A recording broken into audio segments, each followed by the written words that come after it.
Welcome to డి6. This is professor Vinod Kumar. ఇవాళ మనము ఒక భీమ్రేడ్తో కలుస్తున్నాం. Comrade and భీమ్రేడ్.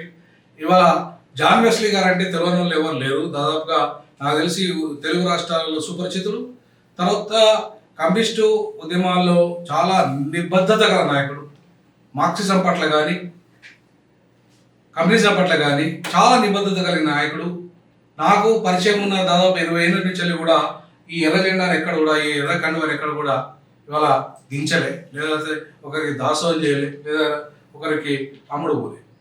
సో ఒక నిబద్ధత గల నాయకుడు ఇవాళ దేశంలోనే నాకు తెలిసి తమిళనాడు తర్వాత అనుకుంటా ఇక్కడ ఒక దళితుడు సిపిఎం పార్టీలో ఒక రాష్ట్రానికి కార్యదర్శి కావడం అంటే ఇప్పుడే గతంలో సిపిఐలో మొదలైన ఈ తంతు ఏదైతే ఉందో జాతీయ కార్యదర్శిగా రాజా గారు వారు అయ్యారు. సిపిఎంలో కూడా మళ్ళీ ఆ తంతు మొదలవుతుంది. సో దానివల్ల ఏమవుతుందంటే ఇంతకాలము కేవలము బ్రాహ్మణులకే పరిమితమైన ఈ కమ్యూనిస్టు పార్టీలు, తర్వాత ఈ అగ్రవర్ణాలు ఎవరైతే రెడ్డి కమ్మ వీళ్ళకి పరిమితమయ్యారు. సో అక్కడి నుండి మొదలుకుంటే వాళ్ళ బీసీ ఎస్సీ ఎస్టీల వరకు కూడా నాయకత్వం స్థాయికి ఎదిగే పరిస్థితి ఇలా పరిణామ క్రమం జరుగుతున్నది. ఆ క్రమం అంతా కూడా ఇవాళ చాలా మనం దాన్ని స్వాగతించాలి. ఎట్టి పరిస్థితులు ఈ క్రమాన్ని మనం ముందుకు తీసుకెళ్లాల్సిన అవసరం ఉంది. అందుకే నేను బహుజన లెఫ్ట్ సిద్ధాంతం కోసమే నేను వరంగల్ ఎంపీగా పోటీ చేశాను, కేవలం గెలవడం కోసం కాదు. సో అన్ని లక్షలు పెట్టి ఆ సిద్ధాంతాన్ని ముందు తీసుకెళ్దామంటే గతంలో ఉన్న నాయకత్వం ముందుకు తీసుకెళ్ళనీయలేదు. సో ఇప్పటికైనా నేను ఆశిస్తున్నాను అదే సేమ్ బహుజన్ లెఫ్ట్ మళ్ళీ మొదలు కావాల్సిన అవసరం ఉంది. ఆ లక్ష్యం కోసం నేను ఇవాళ జాన్ వెస్లీ గారిని పిలిచాను, సన్మానించాను. నేను గత 10 రోజుల నుండి ఆయన కోసం ప్రయత్నం చేస్తున్నాను. చాలా బిజీ ఉన్న కారణంగా నాకు సమయం లేదు కాబట్టి అన్న జేపీ లాల్ సలాం. చెప్పండి, ఇప్పుడు ముందుగా కంగ్రాచులేషన్స్ మీకు. సో ఈ పదవి వచ్చిన తర్వాత మీ బాధ్యత మరింత పెరిగిందని అనుకుంటున్నారా? చాలా పెరిగింది అనుకుంటున్నాను. ఇప్పటి వరకు ఉండేటటువంటి అనేక రకాల ఆటంకాలు, అట్లాగే మతోన్మాద సమస్య ఒకటి ముందుంది. అట్లాగే పీడిత ప్రజల విముక్తి కోసం పోరాటాల్లో బూర్జువా పార్టీల యొక్క మోసపూరితమైనటువంటి విధానాలకు వ్యతిరేకంగా పోరాడాల్సి ఉంది. అట్లాగే అణగారినటువంటి తరగతుల యొక్క హక్కుల సాధన కోసం ఆ అంశాల మీద కేంద్రీకరించాల్సిన అవసరం ఉంది. కాబట్టి తప్పకుండా గతం కంటే ఇప్పుడు మరింత బాధ్యత ఇంకా పెరిగిందనే భావిస్తున్నాను. ఇంకోటి ప్రధానంగా ఇప్పుడు మనము గత ఒక 10 ఏళ్ల క్రితం అనుకుంటా 2015లో బహుజన్ లెఫ్ట్ ఫ్రంట్ అనేది ఒక ఆలోచన చేసిన క్రమంలోనే నేను బై ఎలక్షన్ వచ్చింది వరంగల్లో ఎంపీగా. నేను అదే సిద్ధాంత ఈ ప్రజల మధ్యకు తీసుకెళ్ళడానికి ముందుకు తీసుకెళ్ళాను. అది మధ్యలో ఎందుకు ఆగిపోయింది? ఇప్పుడు దాన్ని ఏమైనా పునరుద్ధరించే అవకాశం ఉందా? Bahujan left front CPM party Telangana రాష్ట్ర వ్యాప్తంగా సామాజిక న్యాయం, సమగ్ర అభివృద్ధి కోసం ఒక పెద్ద ఎత్తున మహాజన పాదయాత్ర నిర్వహించిన తర్వాత రాష్ట్రంలో ఉండేటటువంటి దళిత, గిరిజన, బలహీన వర్గాలు, మైనార్టీలు, అట్లాగే ప్రజా సంఘాలు, కార్మిక సంఘాలు, వర్గ సంఘాలు, ఇటువంటి శక్తులంతా కూడా కలుపుకొని ఒక ప్రత్యామ్నాయంగా బిఎల్ఎఫ్ను ఏర్పాటు చేయడం అనేటటువంటి జరిగింది. ఆ సందర్భంగా సామాజిక న్యాయం కోసం పనిచేస్తున్నాం అన్నటువంటి అనేక ప్రధానమైనటువంటి సంఘాలను, సంస్థలనంతా కూడా ఆహ్వానించి కలిసి పనిచేద్దాం, మీరే ముందున్నా మేము వెనక ఉండి నడుపుతాం, దాని ప్రత్యక్షంగా మీరే బాధ్యతలు నాయకత్వ స్థానంలో కూడా ఉండాలని చెప్పి దళిత, బీసీ నాయకుల్ని కూడా, గిరిజన నాయకుల్ని కూడా ఆహ్వానించాం. చాలా సంఘాలు ఇవన్నీ కూడా వచ్చాయి. కొన్ని ప్రధానమైనటువంటి సంఘాలు రాలేదు. ఆ సందర్భంగా వాళ్ళు ఇతర పార్టీల వైపు నిలబడ్డారు. దానివల్ల తెలంగాణ రాష్ట్రంలో మేము చేసినటువంటి ప్రయత్నానికి అది ఆటంకంగా మారింది. అనివార్యంగా చిన్న చిన్న శక్తులుగా ఉండేటటువంటి వాళ్ళని కలుపుకొని కూడా ఆ ప్రయత్నం చేసాం. ఆ భావజాలాన్ని ప్రజల్లోకి తీసుకెళ్ళాం. ఆ ప్రయత్నాన్ని క్రమాన్ని కొనసాగిస్తున్నటువంటి క్రమంలోనే మళ్ళీ వచ్చేటటువంటి నాటికి మనం ఇంకా బలమైనటువంటి శక్తిగా ప్రజా ఉద్యమాల ద్వారా సొంతగా కూడా కొంత బలపడి, కమ్యూనిస్ట్ పార్టీలు కూడా ఆ సందర్భంగా రాలేదు, మిగతా కమ్యూనిస్ట్ పార్టీలు రాలేదు, కమ్యూనిస్ట్ పార్టీలు కూడా కలుపుకోవాలా, అట్లాగే సామాజిక సంఘాలు కూడా కలుపుకోవాలా.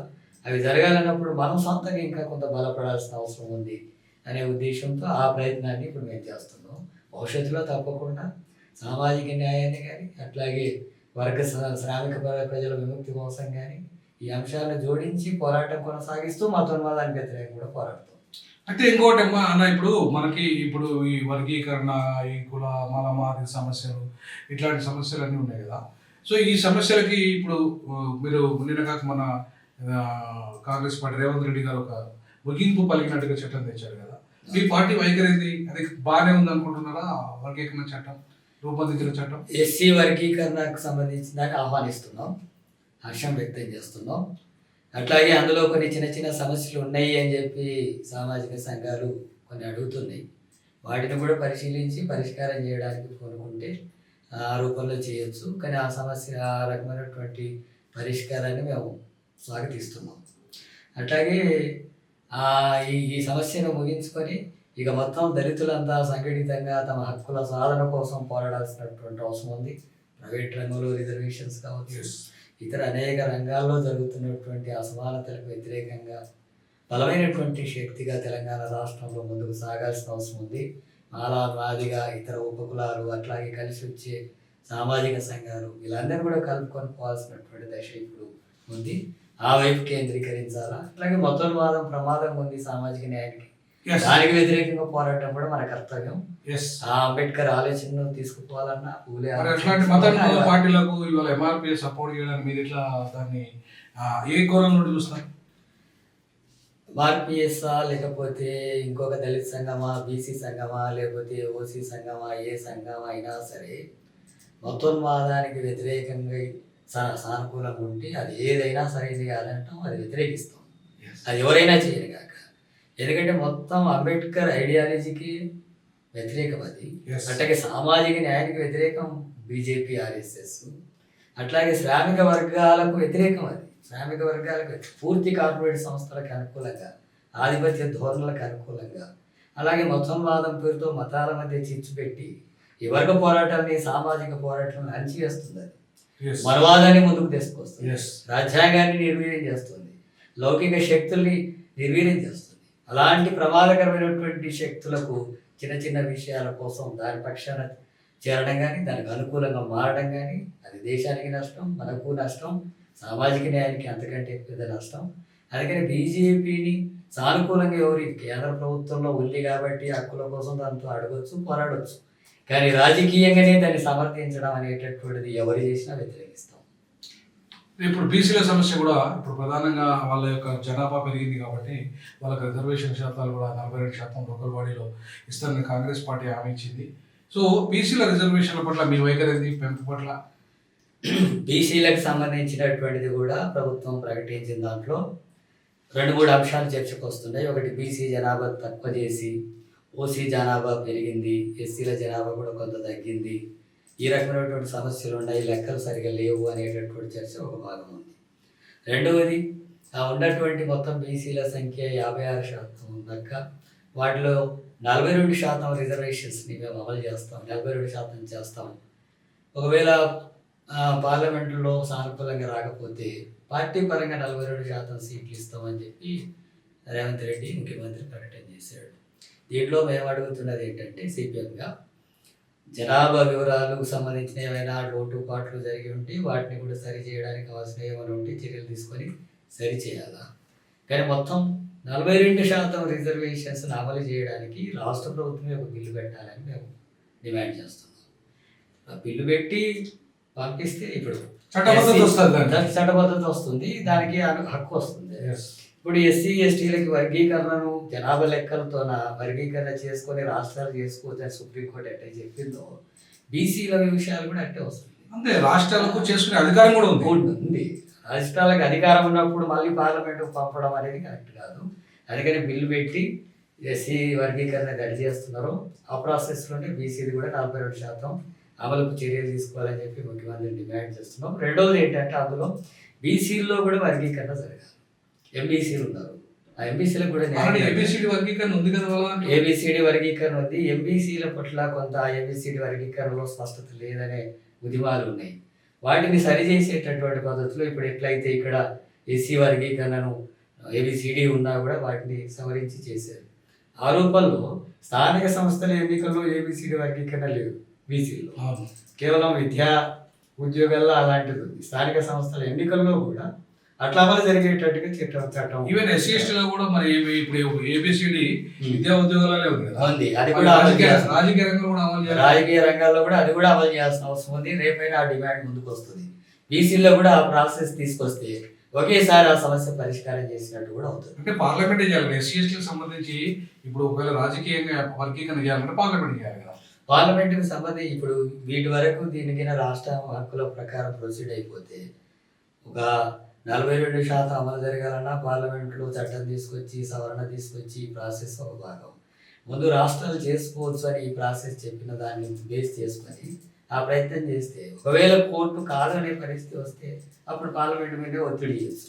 కానీ మొత్తం విషయంలో ఎస్సీ వర్గీకరణ విషయం కానీ బీసీల రిజర్వేషన్ డిమాండ్స్ మూల కారణం ఎవరు? బీజేపీ. దేశవ్యాప్తంగా కులగణన జరగాలని చెప్పి అన్ని పార్టీలు డిమాండ్ చేస్తుంది, సిపిఎం డిమాండ్ చేస్తుంది, వాళ్ళు వ్యతిరేకిస్తున్నారు. కులగణన జరిగి ఉంటే ఎందుకు ఇప్పుడు ఈ జనాభా లెక్కలు తప్పు వచ్చినాయి ఒప్పు వచ్చినాయి ఎందుకు చర్చ ఉంటది? ఏ కులం ఎంత ఉందండి అప్పుడు రిజర్వేషన్స్ వర్గీకరించుకోవడం కూడా సమస్య కాదు. చట్టాలు చేసుకోవడానికి చట్టం రాకుండా రావాల్సిందే వాళ్ళ ద్వారా. ఎందుకంటే బీజేపీ ఎస్సీల వర్గీకరణ చట్టం కూడా వాళ్ళు చేయాలి. చేస్తారని చేయలేదు. వాళ్ళు చేస్తుంటే దేశం అంతా అమలయ్యేది కదా. అనవసరంగా రాష్ట్రాల మీద నెట్టేసి ఈ రాష్ట్రం చేయాలి ఆ రాష్ట్రం చేయాలి ఈ రకంగా నేను 1,00,000 తప్పులు కొడతా 1,00,000 తప్పులు కొడతా అంటే అసలు చేయాల్సిన బీజేపీ మీద కొట్టాలి కదా. ఫస్ట్ నువ్వు చేయాల్సిన బీజేపీ రాష్ట్రాల మీద కొట్టాలి కదా. కాబట్టి కులగణన వెంటనే చేయాలని కూడా మనం డిమాండ్ చేస్తాం. కులగణన దేశవ్యాప్తంగా జరిపితే అప్పుడు ఏ కులం ఎంత జనాభా ఉంది, వాళ్ళ విద్యా వైద్యం ఏంటి, వాళ్ళ రాజకీయ పరిస్థితి ఏంటి, రాజకీయంగా స్థానాలు ఏంటి, వాళ్ళ అభివృద్ధికి ఏం చర్యలు తీసుకోవాలా అనేటటువంటి అన్ని కులాలకు అసమానతలు నిర్మూలించడానికి అవకాశం వస్తుంది. కులగణన వెంటనే చేపట్టాలని చెప్పి అందరం డిమాండ్ చేయాల్సిన అవసరం సిపిఎం డిమాండ్ చేస్తుంది. దానికోసం పోరాడు. కులగణనతో పాటు జాతీయ స్థాయిలో వర్గీకరణ కూడా మీరు సమర్థిస్తారా? ఒకవేళ జాతీయ స్థాయి బీజేపీ కనుక పార్లమెంట్ లో చట్టం చేస్తే కేంద్ర ఉద్యోగాల్లో కూడా వాటా వస్తాయి కదా. తప్పకుండా అన్నిట్లో వస్తుంది. వస్తాయి. అనివార్యంగా వర్గీకరణ జరగాల్సి వస్తుంది. ఎందుకంటే ఒక్కొక్క రాష్ట్రంలో ఒక టైప్ లో ఉన్నారు జనాభా కూడా ఒక కులం ఒక రూపంలో ఇంకో కులం ఇంకో రూపంలో వేరే రాష్ట్రాల్లో ఉన్నాయి. ఇవన్నీ బేస్ చేసినప్పుడు అనివార్యంగా వాటి పరిగణలోకి తీసుకొని వర్గీకరణ చేయాల్సి ఉంటుంది. అది బీజేపీ చేయడం వల్ల కొన్ని రూల్స్ ఫ్రేమ్ చేయడం వల్ల జాతీయ స్థాయిలో అన్ని రాష్ట్రాల్లో కూడా అమలవుతుంది, కేంద్ర ఉద్యోగాలలో అమలవుతుంది. అట్లాగే కులగణన బీజేపీ చేయడం వల్ల దేశంలో ఏ రాష్ట్రంలో ఉన్న ఏ కులం ఎంత అనేది క్లియర్ వస్తుంది. ఆ రాష్ట్రాలు దానికి అనుగుణంగా చట్టాలు చేసుకుంటాయి. సో అది చేయకుండా బీజేపీ తప్పించుకొని కులగణన చేయకుండా జాతీయ స్థాయి వర్గీకరణ చట్టం చేయకుండా మొత్తం కార్పొరేట్ రంగాలకు అంతా కూడా ఇవాళ పూర్తి స్థాయిలో కార్పొరేటీకరణ చేస్తుంది కదా. మరి దీంట్లో ప్రైవేట్ రంగంలో కూడా మరి వాటా రావాలి కదా ఈ వర్గాలకి. తప్పకుండా మొత్తం ఈరోజు కార్పొరేట్ సంస్థలంతా కూడా మొత్తం ప్రభుత్వ దేశ సంపదనంతా కూడా లూటీ చేస్తున్నాయి.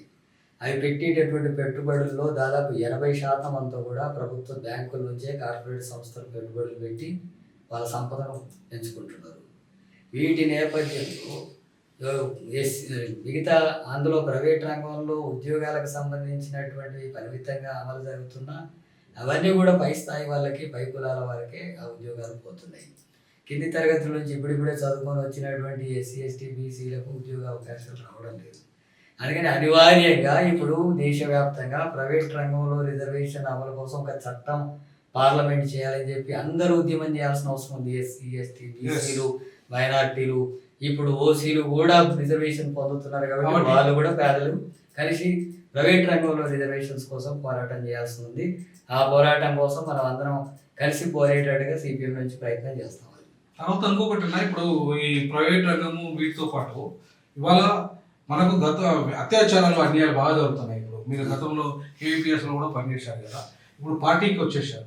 ఇప్పుడు నెక్స్ట్ రాష్ట్రంలో ఒకవేళ అట్లాంటి దాడులు జరిగితే ఎట్లాంటి కార్యాచరణ ఉంటుంది సిపిఎం తరఫున? తప్పకుండా దళితుల మీద జరిగేటటువంటి దాడులు కానీ అత్యాచారాలు సాంఘిక బహిష్కరణలు సామూహికంగా అనేక రకాల దాడులు ఇవన్నీ కూడా జరుగుతున్నాయి. మొన్ననే సూర్యాపేటలో కులాంతర వివాహం చేసుకున్నందుకు దళితుడిని హత్య చేశారు. అట్లాగే ఉత్తరప్రదేశ్లో అయోధ్య ప్రాంతంలో దళిత యువతిని గ్యాంగ్ రేప్ చేసి అతిదారుణంగా హింసించి ఇచ్చేశారు. ఇటువంటి ఘటనలు అంతా కూడా దేశవ్యాప్తంగా జరుగుతున్నాయి, రాష్ట్రంలో కూడా జరుగుతున్నాయి. వీటిని అరికట్టడానికి ఉండేటటువంటి చట్టాలు పటిష్టంగా ఉన్న అమలు చేసేటటువంటి పాలకవర్గం సీరియస్గా లేదు. అందుకే దీని మీద ఎక్కడెక్కడైనా అటువంటి ఘటనలు జరిగితే అక్కడ మొత్తం న్యాయమైన కేసులు పెట్టడం, కోర్టులో శిక్షలు పడడం అనేది ఒక భాగం. కానీ అక్కడ ఉండేటటువంటి ప్రజలంతా కూడా సంఘటితం చేసి దానికి వ్యతిరేకంగా ప్రతిఘటనోద్యమాలు నడిపేటటువంటి చర్యలకు పూనుకుంటాం. అలాంటి పద్ధతుల్లో ప్రజలు చైతన్యవంతం అయితేనే ఇలాంటివి దాడులు అరికట్టడం సాధ్యమవుతుంది. అందుకని అలాంటి ఘటనలు ఎక్కడ జరిగినా వాడికి పూర్తిగా సిపిఎం పార్టీ తరఫున ఆ పోరాటాలకు మద్దతు ఇవ్వడమే కాదు, ప్రత్యక్షంగా దాంట్లో పాల్గొని నిర్వహిస్తుంది. మరి కూడా ఇప్పుడు తమిళనాడులో ఎట్లయితే సిపిఎం కానీ కమ్యూనిస్ట్ పార్టీలన్నీ కానీ సెక్యులర్ పార్టీలతో కలిసి ఒక కూటమిగా ఉండి అక్కడ అద్భుతంగా తమిళనాడులో పరిపాలన కొనసాగుతుంది. చాలా వరకు దేశంలో ఒక మోడల్ నిలబడింది. అట్లాంటి విధానం రేపు మనం తెలంగాణలో దిగలము. నేను రాజకీయంగా ఆలోచిస్తున్నది ఏంటంటే, మొదటి విషయం మేము ఈ దేశంలో కానీ తెలంగాణ రాష్ట్రంలో సైతం బీజేపీనే ప్రధానమైనటువంటి శత్రువుగా చూస్తున్నాం, మొదటి శత్రువుగా. ఎందుకంటే అది మతోన్మాద రాజకీయాలతోనూ ప్రజలను చీల్చి పోరాటాలకు ఆటంకంగా ఉంది. అందుకని బీజేపీని ఓడించడానికి వామపక్ష సిపిఎం, వామపక్షాలు, సామాజిక సంఘాలే కాదు, అన్ని లౌకిక పార్టీలతోనే కలిపి బీజేపీని ఓడించేటటువంటి ప్రయత్నం, తెలంగాణలో కూడా దాన్ని ఎదగనివ్వకుండా ఉండడం కోసం సర్వశక్తులు వదులుతాం. అట్లాగే రాష్ట్రంలో కాంగ్రెస్ పార్టీ అధికారంలో ఉంది కాబట్టి బీజేపీకి వ్యతిరేకంగా మతోన్మాద సమస్యల మీదనేమో సానుకూలంగా దాంతో వ్యవహరిస్తాం. అట్లాగే ప్రజా సమస్యల మీద వాటితో కూడా తప్పకుండా పోరాటాన్ని కొనసాగిస్తాం. అట్లాగే తెలంగాణ రాష్ట్రంలో ఉండేటటువంటి బీఆర్ఎస్ బీజేపీ పట్ల స్పష్టమైనటువంటి వైఖరి ప్రకటించాలి. వాళ్ళు బీజేపీకి వ్యతిరేకంగా మేము ఖచ్చితంగా నిలబడి లౌకిక పార్టీలతో కలిసి ఉంటాం, బీజేపీని ఓడించడానికి పార్లమెంట్లో కానీ రాష్ట్రంలో అనే వైఖరి తీసుకుంటే అది ఒక రూపం. అట్లా కాకుండా అటు ఇటుగా వ్యవహరించేటటువంటి ధోరణి వ్యవహరిస్తే టీఆర్ఎస్ పట్ల కూడా వ్యతిరేకంగా మేము ఆలోచిస్తాం. ఆ క్రమంలో సిపిఎం పార్టీ సొంతగా బలపడడం, వామపక్షాలను బలపరుచుకోవడం, సామాజిక శక్తులను బలపరుచుకొని ఒక ప్రత్యామ్నాయ రాజకీయాల వైపు పోవడమే మా లక్ష్యం. థ్యాంక్ యూ అన్న, థ్యాంక్ యూ చెప్పి. Thank you. తప్పకుండా మీ లక్ష్యం, మీ ఆశయం నెరవేరాలని, రానున్న రోజుల్లో బలమైన శక్తిగా సిపిఎం నాయకత్వంలో ఎదగాలని తప్పకుండా మేము మీ వెంట ఉంటామని, మీరు ఎదగడానికి కృషి చేస్తామని D6 తరఫున, డీజాక్ తరఫున థ్యాంక్ యూ వెరీ మచ్. మీ అందరి సహకారం కావాలని చెప్పి కోరుతున్నాను. Thank you.